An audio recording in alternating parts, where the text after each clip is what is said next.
Hello, ladies and gentlemen, and welcome to Nerd with Balls movie reviews. I'm Alex. This is Jesse. Hey, what's going on? Today we are looking at Star Trek Beyond. We are going to go beyond the trailer and see what we can find. So this is the third in the Star Trek trilogy. This is the first one that is not going to be directed by J.J. Abrams. You have Justin Lin, famously did the Fast and the Furious, and it definitely has a Fast and the Furious type feel to it. Definitely more action, definitely more, fast-paced.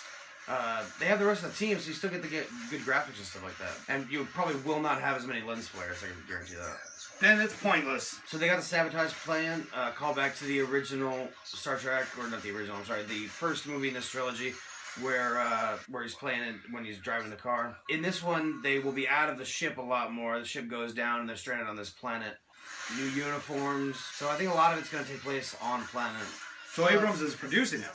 He is producing, but I'm guessing, given his other commitments, that he's having a limited role in this. I mean, he is heading up Star Trek or Star Wars right now, so I don't think he had a whole lot of influence on this. Now you have this chick who looks like she's out of Hellboy 2. She definitely looks like she was related to the brother and sister. The twins. Yeah. This is the bastard child. Is it me or is Pine? He looks a little fruity. He does look a little fruity, but that's I think it's those uniforms.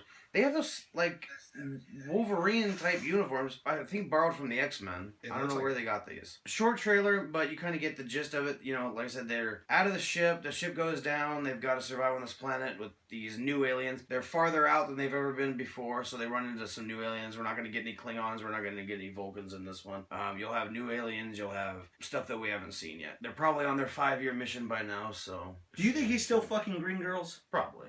Kirk was a fucking a G. He'd get it. That's all that matters, you know what I mean? He's probably fucking that chick. That white chick. Not the white chick, but the painted white chick. I'm down. But, like, if you're not sleeping with your enemy, what the fuck's the point? So what do you think? Do you think this franchise, especially with Justin Lin... You know, as weird as it sounds, like, when we sit here and we look at Justin Lin's work, especially with the franchise of the Fast and Furious and stuff, it didn't look like it had that feel like you were saying. I definitely see some of that influence as far as, like, the fast cuts, you know, the fast pace. When they're out in the universe, when they're, when they have the long shots of the ship, it definitely has the same Star Trek feel that it did from the first two movies.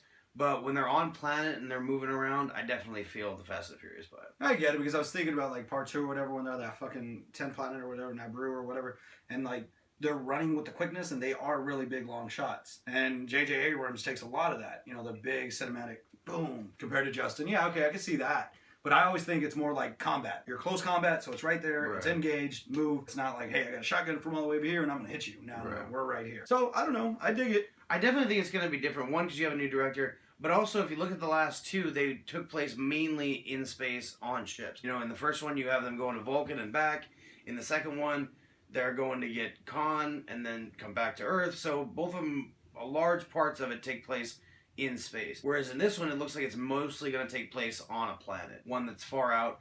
They say in the beginning of the trailer that the ship's been destroyed, so you're not going to get a whole lot of that. So I definitely think it's going to be different, you know, as far as the other two. You'll probably still have the same humor, you'll still have, you know, the same kind of action, but it'll definitely have a different vibe to it. So we got a short trailer, so we got a short review. I think that's going to be it for it. I've been Alex, this has been Jesse. That's me! Check out our other reviews, like and share, all that good stuff. Peace out.